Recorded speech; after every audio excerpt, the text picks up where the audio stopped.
E aí, pessoal, tudo certo? Hoje a gente vai desvendar os dois ingredientes secretos que transformam um monte de palavras jogadas num papel em um texto de verdade, um texto poderoso. Ok, pra gente começar, vamos mergulhar de cabeça nisso com uma pergunta bem simples, só pra, sabe, aquecer o cérebro.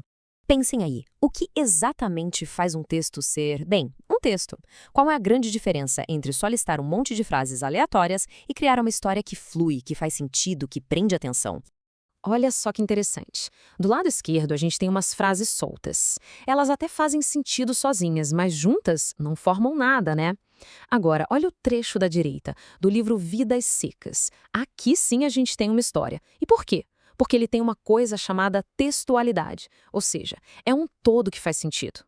E aí que entram os nossos ingredientes secretos de hoje. Para ter essa tal de textualidade, a gente precisa de duas coisas trabalhando juntas: coerência e coesão. Vamos começar pelo primeiro ingrediente, então. Vamos entender primeiro a coerência, que tem todo a ver com o mundo das ideias. Então, o que é coerência?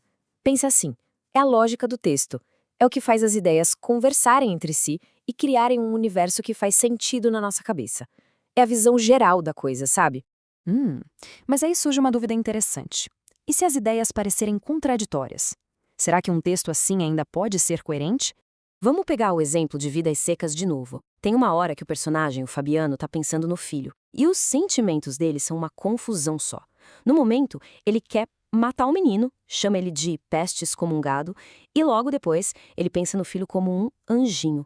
Peraí, mas isso não é uma baita contradição? Sim, e é aí que tá o pulo do gato. Essa contradição, na verdade, deixa o texto mais coerente. Por quê? Porque ela mostra o conflito que tá dentro do personagem, mostra o amor complicado de um pai que tá passando por um estresse absurdo. Isso cria um personagem muito mais real, mais profundo. A coerência, gente, está no significado geral e não só nas palavras soltas. Beleza, já entendemos a coerência, o mundo das ideias. Agora vamos para o nosso segundo segredo, a coesão. E aqui a gente vai falar da conexão das palavras, da parte mais estrutural da coisa. A coesão é como se fosse a ferramenta do escritor para pintar um quadro com palavras. Ela ajuda a gente a visualizar, por exemplo, essa paisagem super árida de Vidas Secas. É através das ligações gramaticais que a gente consegue sentir o cenário e acompanhar a jornada dessa família. Então, para definir, coesão é a conexão gramatical. São as palavras e expressões que ligam uma frase na outra, um parágrafo no outro. É literalmente a cola que não deixa o texto desmoronar, que mantém tudo bem amarradinho. E como isso funciona na prática lá em Vidas Secas? Bom, existem pelo menos 3 ferramentas bem claras. Primeiro, para não ficar repetindo o Fabiano, Fabiano, Fabiano, o texto usa outras palavras, tipo o vaqueiro. Segundo, ele usa expressões como na planície avermelhada ou o dia inteiro para a gente saber onde e quando as coisas acontecem. E terceiro, usa palavrinhas conectoras, tipo mais, para mostrar um contraste e ligar as ideias. Certo, então vamos resumir para ficar bem claro. Pensa assim: coerência é o sentido lógico, o campo das ideias. Já a coesão é a ligação gramatical, o campo das palavras. Uma é sobre o que e a outra é sobre como. Beleza, pessoal? Acho que deu para pegar a ideia, né? Pra gente ver se ficou tudo na ponta da língua, chegou a hora do quiz. Primeira pergunta: qual conceito tem a ver com a conexão lógica das ideias em um texto? É a coesão, letra A, ou a coerência, letra B? A resposta certa é a letra B, coerência. Mandou bem quem acertou.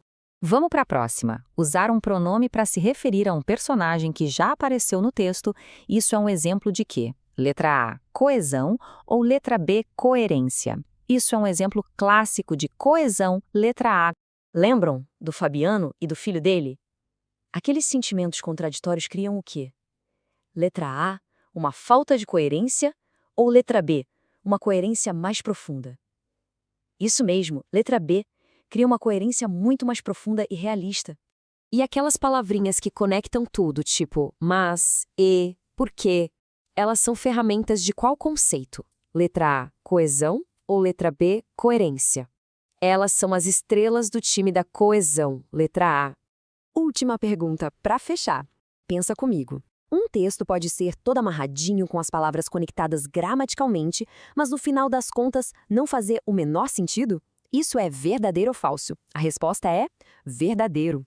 Um texto pode ter coesão, mas não ter coerência. É por isso que a gente precisa dos dois juntos para ter um texto nota 10. Mandaram muito bem, pessoal. E pra gente encerrar, tem um desafio final para todo mundo. Pensem aí no filme ou no livro preferido de cada um. Qual é um exemplo de coesão que se percebe? Tipo, uma palavra ou frase que se repete de um jeito legal. E um exemplo de coerência, um tema, uma ideia que amarra a história inteira. Quero ver as respostas aqui nos comentários, hein? E aí, essa explicação ajudou a clarear as ideias? Se sim, então já sabe, né? Se inscreve aqui no Kizards, ativa o sininho para não perder os próximos conteúdos e deixa aquele like para fortalecer. Valeu, pessoal, e até a próxima!